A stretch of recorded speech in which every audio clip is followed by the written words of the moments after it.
Voice of the voiceless Africa. Stories the world be overlooking. Truth seeking, truth seeking, the world be overlooking. Voice of the voiceless Africa. Voice of the voiceless Africa. Voice of the voiceless Africa. VOVA. Voice of the voiceless Africa. Stories the world be overlooking. Truth seeking, the world be overlooking. Voice of the voiceless Africa. Voice of the voiceless Africa. Voice of the voiceless Africa. VOVA. A diplomatic message has been sent from Abuja to Pretoria, and it is creating debate across Africa. Nigeria's President Bola Ahmed Tinubu has reportedly declined to personally meet a special delegation sent by South African President Cyril Ramaphosa as tensions rise over renewed xenophobic attacks targeting Nigerians and other African migrants living in South Africa. The South African delegation, led by International Relations Minister Ronald Lamola, traveled to Abuja seeking discussions on the growing crisis and ways to protect the relationship between the two largest economies on the African continent. But instead of meeting President Tinubu directly, the delegation was received by Nigeria's foreign affairs officials after the Nigerian leader directed his representatives to handle the talks. The question many Africans are asking is, was this a diplomatic insult or a strong message from Nigeria that enough is enough? For years, Nigerians living in South Africa have complained about attacks, discrimination, and violence linked to xenophobic movements.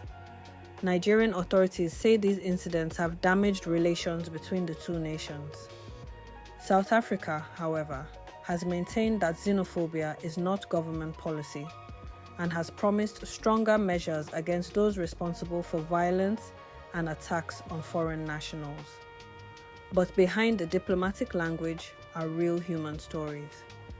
Families who have lost loved ones, business owners who have watched their shops destroyed, migrants who left their homes searching for opportunity, only to face hostility in another African country.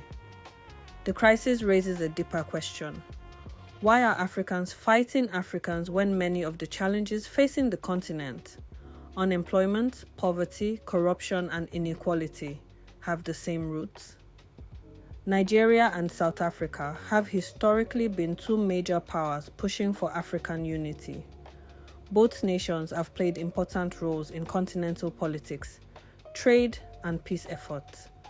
But repeated disputes over migration, economic competition, and the treatment of citizens abroad continue to test that relationship. For ordinary Africans, the message is clear. African unity cannot only exist in speeches and summits.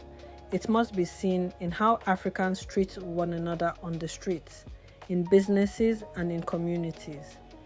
The diplomatic meeting may end, but the bigger conversation remains. Can Africa truly unite if Africans cannot feel safe in another African country? This is Voice of the Voiceless Africa, giving a platform to the stories that matter.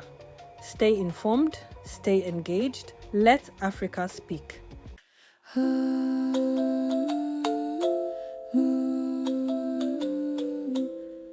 Thank you for listening to VOVA.